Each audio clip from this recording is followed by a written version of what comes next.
Students of class 10, you all are most welcome. Today we will start the chapter photosynthesis, and we will strictly follow the scope of the syllabus given by our council.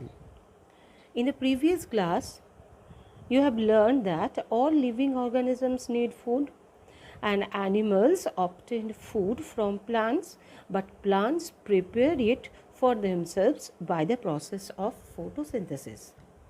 Let's start with the definition of photosynthesis.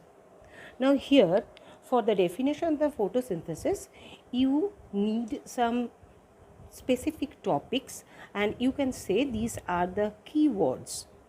Now you know the green plants, for the photosynthesis, green plants first need chlorophyll, which is there within their cells.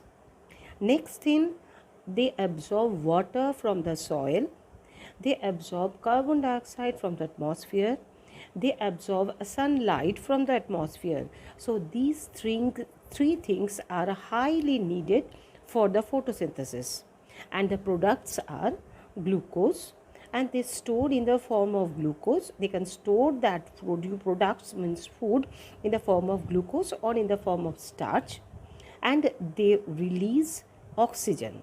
The amount of carbon dioxide they take, and they give back the same amount of oxygen to the environment. That means carbon dioxide intake and oxygen liberation, both of them are in same amount. Now what will be the definition of the photosynthesis? All these 6 points should be there within that definition. If you want, you can copy down the definition also.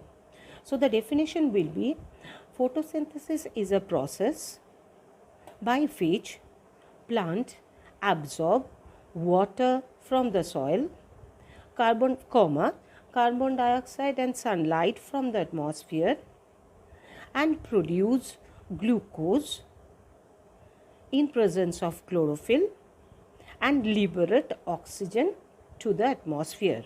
So here we are covering all 6 key points. So that is the definition of photosynthesis. Now let's learn the importance of the photosynthesis. First importance is the supply of food. So you know they are the only one organism which are able to produce food by themselves. And next one, it is the natural source of oxygen. So they are the only organism, they produce naturally, they produce oxygen naturally. Next, they are the only organism which maintain the carbon dioxide concentration, or maintain the balance of the oxygen and the carbon dioxide within the nature. In other words, you can say they can make the environment pollution free, or you can say they can purify our air. And last of all, they supply so many additional products what we can get from the plants. So containing or mentioning all these 3 or 4 points, the give reason comes. So maybe the questions are different, but answers will be the same, because as they are the only organism produce food in the earth, so they are the source of the food for all living organisms.